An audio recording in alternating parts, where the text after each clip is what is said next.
Hi friends, today we are discuss about lymphatic system in the topic respiration and circulation. Last व्हिडिओमध्ये आपण heart diseases study केलेले आहेत. आज आपल्याला lymphatic system म्हणजे काय हे समजावून घ्यायचे. Lymphatic system consist of lymph, lymphatic vessels, some organ and tissues are called as lymphatic system. Lymphatic सिस्टीममध्ये जनरली लिम्फ ही महत्त्वाची गोष्ट असते. त्याचबरोबर हे लिम्फ कलेक्ट करण्यासाठी लिम्फॅटिक व्हेसल्स प्रेझेंट असतात, लिम्फॅटिक डक्ट प्रेझेंट असतात. त्याचबरोबर काही टिश्यूज आणि organ these are the part of this lymphatic system. इथं जर आपण पाहिलं तर आपल्याला एक डायग्राम दिसतीये. ही डायग्राम पाहिल्यानंतर आपल्या मनामध्ये एक प्रश्न येऊ शकतो की ही डायग्राम आणि लिम्फॅटिक सिस्टीम याचा संबंध काय. आता या डायग्राममध्ये जर आपण पाहिलं तर आपल्याला काय दिसतंय, तर एक पाय जो आहे तो नॉर्मल आहे आणि एक पाय जो आहे तो कसा दिसतोय आपल्याला, त्याच्यामध्ये स्वेलिंग झालेलं दिसतोय, जास्त सुजलेला दिसतोय, जास्त मोठा दिसतोय. मग ही जी कंडिशन असते त्याला आपण काय म्हणतो, it is called as elephantiasis. It is a disease. आणि ही डिसीज जो आहे त्याला मराठीमध्ये आपण काय म्हणतो की हत्ती रोग असं म्हणतो किंवा हत्ती पाय असं म्हणतो. मग अशी कंडिशन कशामुळे येते किंवा लिम्फॅटिक सिस्टीमचा आणि याचा संबंध काय हेच आपल्याला इथं पाहायला मिळणार आहे लिम्फॅटिक सिस्टीममध्ये. मग प्रथम आपण लिम्फ म्हणजे काय हे पाहूया. Lymph means clear water or clear fluid. It is a fluid connective tissue. तर आपण फ्लुइड कनेक्टिव्ह टिश्यू असं म्हणतो कारण सर्क्युलेटरी सिस्टीम सारखंच आपल्याला ह्याचं सर्क्युलेशन आपल्या बॉडीमध्ये झालेलं दिसतं. त्याला आपण लिम्फॅटिक सिस्टीम म्हणतोय, म्हणून त्याला आपण काय म्हणायचं आहे, it is called as fluid connective tissue. Almost similar composition of blood. ह्याचं जे कंपोजिशन आहे ते कसं असतं, सिमिलर असतं ब्लडच्या, एक्सेप्ट त्याच्यामध्ये काय काय नसतं, तर आरबीसीज नसतात, प्लेटलेट्स नसतात आणि सम लार्ज प्रोटीन्स नसतात. त्याला आपण काय म्हणणार, it is called as lymph. मग लिम्फमध्ये काय काय असतं, तर इट कन्सिस्ट ऑफ प्लाझ्मा. काय काय असतं त्याच्यामध्ये, तर प्लाझ्मा प्रेझेंट असतो. त्याचबरोबर इट कन्सिस्ट ऑफ सम डब्ल्यूबीसीज प्रेझेंट असतात. त्याचबरोबर सम स्मॉल प्रोटीन काय असतं प्रेझेंट, तर स्मॉल प्रोटीन्स प्रेझेंट असतात. अशा प्रकारे हे जे आहे ते काय कॉम्पोजिशन ऑफ लिम्फ. म्हणजे लिम्फमध्ये आपल्याला काय असतं ते लक्षात आलं की lymph also contain the plasma, WBCs and small proteins. Large proteins याच्यामध्ये ॲब्सेंट असतात, प्लेटलेट ॲब्सेंट असतात आणि आरबीसीज ॲब्सेंट असतात. आणि आरबीसीज ॲब्सेंट असल्यामुळे ह्याचा जो कलर आहे तो आपल्याला कसा दिसतो, कलरलेस असलेला दिसतो. या डायग्राममध्ये आपल्याला काय दिसतंय, तर double circulation of the human heart. Human हार्टचं आपल्याला डबल सर्क्युलेशन पाहायला मिळतंय. आता इथे जर आपण डायग्राममध्ये पाहिलं तर या साईडला आपण काय म्हणतोय, लेफ्ट साईड, आणि लेफ्ट साईडला जे ब्लड असतं ते ऑक्सिजनेटेड ब्लड असतं आणि या साईडला आपण राईट साईड असं म्हणतोय आणि त्याच्यामध्ये जे ब्लड आहे ते कसं आहे, डिऑक्सिजनेटेड ब्लड असतं. मग ज्या वेळेला व्हेंट्रिक्युलर कॉन्ट्रॅक्शन होतं त्यावेळेला लेफ्ट साईडचं ब्लड जे आहे ते आरोटामध्ये येतं, आरोटामधून आर्ट्रिओल्समध्ये येतं आणि आर्ट्रिओल्समधून कॅपिलरीजमध्ये आलेले दिसतं. आता ह्या कॅपिलरी ज्या असतात त्या टिश्यूच्या कॉन्टॅक्टमध्ये असतात, सेलच्या कॉन्टॅक्टमध्ये असतात आणि म्हणून ह्या ब्लडमध्ये असणारा ऑक्सिजन न्यूट्रियंट जो आहे तो टिश्यूला सप्लाय केला जातो. त्याचबरोबर त्या टिश्यूमध्ये तयार होणारा कार्बन डायऑक्साईड, त्याचबरोबर नायट्रोजनेस्ड वेस्ट मटेरियल हे ब्लड जे आहे ते पुन्हा गोळा करत असतं. आणि अशा प्रकारे जे प्युअर ब्लड आहे त्याचं कन्व्हर्जन इम्प्युअर ब्लडमध्ये होतं, म्हणजेच डिऑक्सिजनेटेड ब्लडमध्ये होतं आणि ते पुन्हा मग व्हेन्स थ्रू ह्युमन हार्टमध्ये राईट साईडला आपल्याला सुपेरियर व्हेना केवा, इन्फेरियर व्हेना केवामधून ब्लड आपल्याला हार्टमध्ये गेलेलं दिसतं. आणि पुन्हा तिथून ते ज्या वेळेला व्हेंट्रिक्युलर कॉन्ट्रॅक्शन होतं त्यावेळेला लंग्सकडे ऑक्सिजनेशनसाठी गेलेलं दिसतं. अशा प्रकारे आपल्याला ह्युमन हार्टमध्ये डबल सर्क्युलेशन पाहायला मिळतं. त्याचबरोबर इथं आपल्याला लिम्फॅटिक सिस्टीम स्टडी करायची आहे. मग लिम्फॅटिक सिस्टीम कुठून स्टार्ट होते, तर त्याचा संबंध आहे कॅपिलरीशी. आता ह्या कॅपिलरी ज्या असतात त्याचं नेटवर्क संपूर्ण आपल्याला बॉडीमध्ये पाहायला मिळतं आणि ह्या कॅपिलरी ज्या असतात त्या कशा असतात, थिन वॉल्ड असतात आणि स्क्वॅमस इपिथेलियम हा त्यांचा आउटर लेअर असतो, मेम्ब्रेन असतो. आणि ज्या वेळेला ब्लड त्यांच्यामधून फ्लो होत असतं त्यावेळेला ते ब्लड जे आहे हाय प्रेशरने बाहेर येत असतं आणि हाय प्रेशर असल्यामुळे काय होतं की हे ब्लड जे आहे ते हे कॅपिलरीचं पोरस नेचर असल्यामुळे बाहेर यायला सुरुवात होते. आता हे ब्लड नसून काय असतं, तर लिम्फ असतं. कारण ब्लडमध्ये जर आपण पाहिलं तर आरबीसीज, डब्ल्यूबीसीज, प्रोटीन्स वगैरे हे सगळं प्रेझेंट असतं. पण जे बाहेर फ्लुइड येतं त्याला आपण काय म्हणतोय, it is called as lymph असं म्हणतोय. कारण लिम्फमध्ये आरबीसीज ह्या प्रेझेंट नसतात, त्याचबरोबर लार्ज प्रोटीन्स प्रेझेंट नसतात. याच्यामध्ये फक्त प्लाझ्मा, डब्ल्यूबीसीज आणि काही स्मॉल प्रोटीन्स प्रेझेंट असलेले दिसतात. त्याला आपण काय म्हणतोय, लिम्फ असं म्हणतोय. मग ह्या कॅपिलरी ज्या असतात त्या कशाच्या कॉन्टॅक्टमध्ये असतात, तर सेलच्या कॉन्टॅक्टमध्ये असतात. अशा प्रकारे इथं सेल्स प्रेझेंट असलेले दिसतात आणि सेलच्या कॉन्टॅक्टमध्ये ह्या कॅपिलरीज असतात. मग ज्या वेळेला ब्लड बाहेर येतं त्यावेळेला आपल्याला काय दिसतं, तर हे जे ब्लड आहे ते इंट्रासेल्युलर स्पेसमध्ये साठायला सुरुवात होते. अशा प्रकारे इंट्रासेल्युलर स्पेसमध्ये हे ब्लड जे आहे ते काय होतं, अशा प्रकारे साठून राहतं. मग हे ब्लड जे आहे तर असंच साठून राहिलं तर चालेल का, तर नाही चालणार. जर असंच साठून राहिलं, जर ते व्यवस्थित ड्रेन आउट जर झालं नाही तर काय होईल, आपण आत्ताच एलिफंटियासिस पाहिलेलं आहे. एलिफंटियासिसमध्ये काय बघितलं आपण डायग्राममध्ये, पिक्चरमध्ये, तर एक पाय जो आहे तो खूप जास्त सुजलेला होता, कारण हे जे लिम्फ आहे ते व्यवस्थित त्या लेगमधून ड्रेन आउट झालेलं नाही. आणि त्याची कारणं एलिफंटियासिसची आपल्याला माहिती आहे की फिलारियासिस किंवा हे जे आहे मॉस्किटो बॉर्न डिसीज आहे, मॉस्किटोजमुळे फिलारियासिसचं इन्फेक्शन होतं आणि मग ते ह्या लिम्फॅटिक सिस्टीममध्ये काय करतात, पाथ जो आहे तो त्यांचा पूर्ण डॅमेज करत असतात आणि त्याच्यामुळं हे लिम्फ जे आहे ते व्यवस्थित ड्रेन आउट होत नाही आणि त्याच्यामुळे आपल्याला एलिफंटियासिस हा डिसीज झालेला दिसतो. मग हे जे ब्लड आहे ते ह्या कॅपिलरीजमधून बाहेर पडण्यासाठी आपल्याला एक पाथ प्रेझेंट असलेला दिसतो आणि हा पाथ जो आहे तो जर आपण पाहिला तर काय दिसतं, तर fluid from intracellular spaces of the body tissue enter into the lymphatic vessels.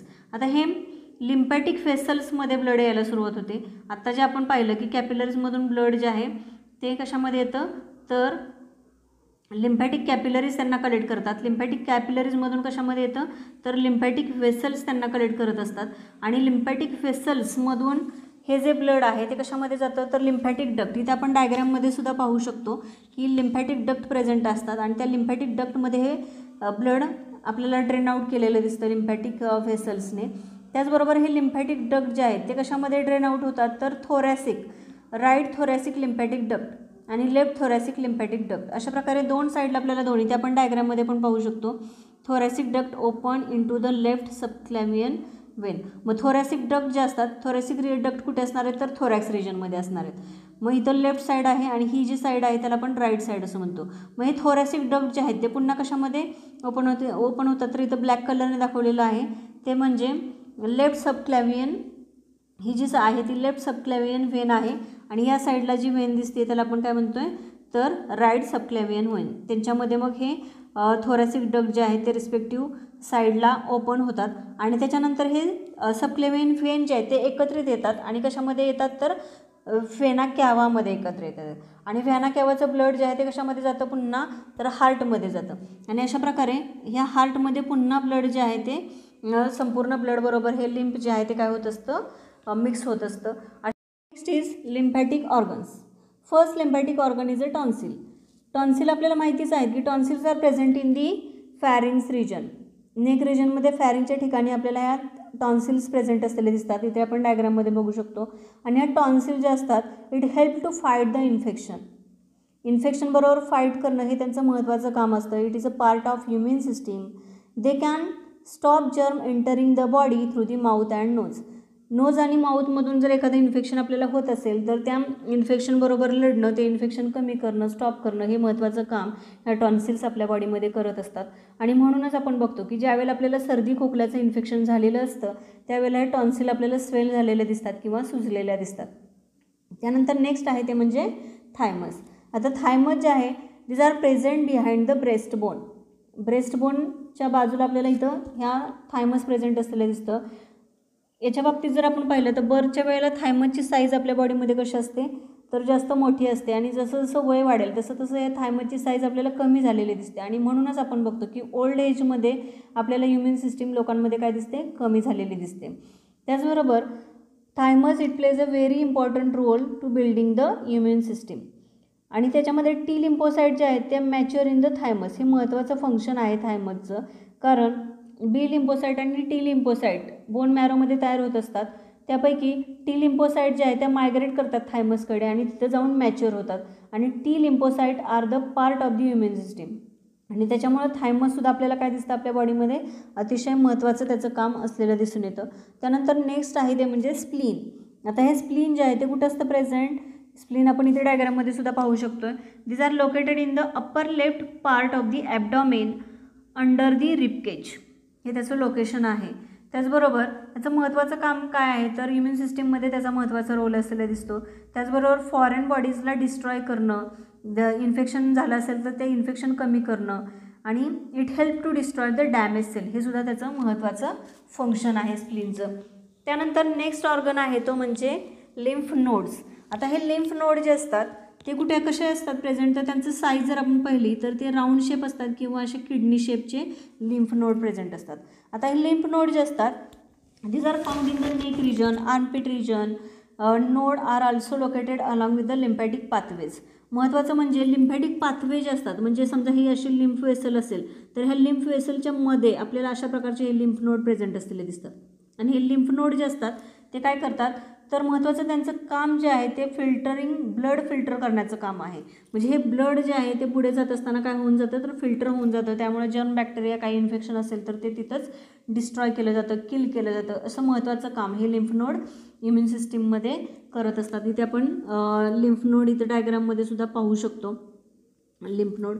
त्याचबरोबर नेक्स्ट आहे ते म्हणजे पेयर्स पॅचेस. आता पेयर्स पॅचेस जे आहेत it is present in the small intestine. Small इंटेस्टाईनचा इलियमचा जो पार्ट आहे त्या इलियमच्या पार्टमध्ये आपल्याला हे पेयर्स पॅचेस प्रेझेंट असलेले दिसतात. त्याचबरोबर इंटेस्टाईनमध्ये जर बघितलं तर कोणत्या लेअरमध्ये प्रेझेंट असतात, तर this are found in the mucosa and submucosa layer. त्याचबरोबर याचं फंक्शन काय आहे पेयर्स पॅचेसचं, तर important part of human system and prevent the infection and growth of pathogenic bacteria in the infection.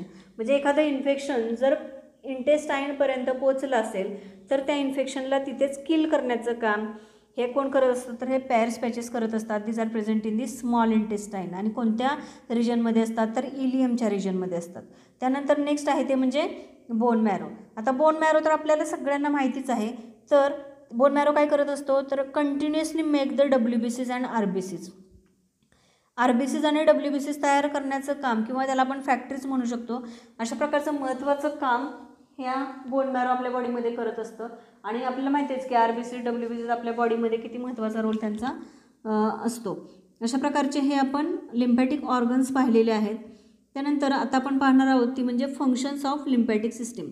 आता लिम्फॅटिक सिस्टीममध्ये जर आपण पाहिलं तर काय फंक्शन आहे, तर removal of excess fluid from the body tissue. हे त्याचं महत्त्वाचं फंक्शन आहे. एक्सेस फ्लुइड जे आहे बॉडी टिश्यूजमधलं कमी करणं हे महत्त्वाचं काम लिम्फॅटिक सिस्टीमचं आहे. त्याचबरोबर absorption of fatty acid it transport the fat chyle to the circulatory system. जसं लिम्फॅटिक सिस्टीम संपूर्ण बॉडीमध्ये तिचं नेटवर्क असलेलं दिसतं, तसंच डायजेस्टिव्ह सिस्टीमपर्यंतसुद्धा ही लिम्फॅटिक सिस्टीम गेलेली दिसते आणि तिथून फॅटी ॲसिड ती ॲब्झॉर्ब करते. त्याचबरोबर फॅट चाईल ॲब्झॉर्ब करते आणि ती बॉडीमध्ये सर्क्युलेट करत असते. अशा प्रकारचं महत्त्वाचं कामसुद्धा लिम्फॅटिक सिस्टीम करते. त्याचबरोबर lymphatic system is an extensive drainage network. कसं आहे, extensive drainage network that help to keep body fluid level balance and defend against the infection. Infection बरोबर लढणं हे तर महत्त्वाचं काम आहेच. त्याचबरोबर it keep body fluid level in balance. बॅलन्समध्ये बॉडी फ्लुइड ठेवणं हे सुद्धा महत्त्वाचं काम आपल्याला लिम्फॅटिक सिस्टीमचं आपल्या बॉडीमध्ये असलेलं दिसतं. त्याचबरोबर लिम्फॅटिक सिस्टीमच्या बाबतीत आणखीन एक गोष्ट सांगायची राहिली ती म्हणजे लिम्फॅटिक सिस्टीममध्ये आपल्याला लिम्फ वेसल जे असतात त्यांच्यामध्ये वॉल्स प्रेझेंट असलेले दिसतात, की जसं व्हेन्समध्ये जे वॉल्स असतात व्हेन्सपेक्षा जास्त वॉल्स आपल्याला लिम्फॅटिक सिस्टीममध्ये प्रेझेंट असलेले दिसून येतात.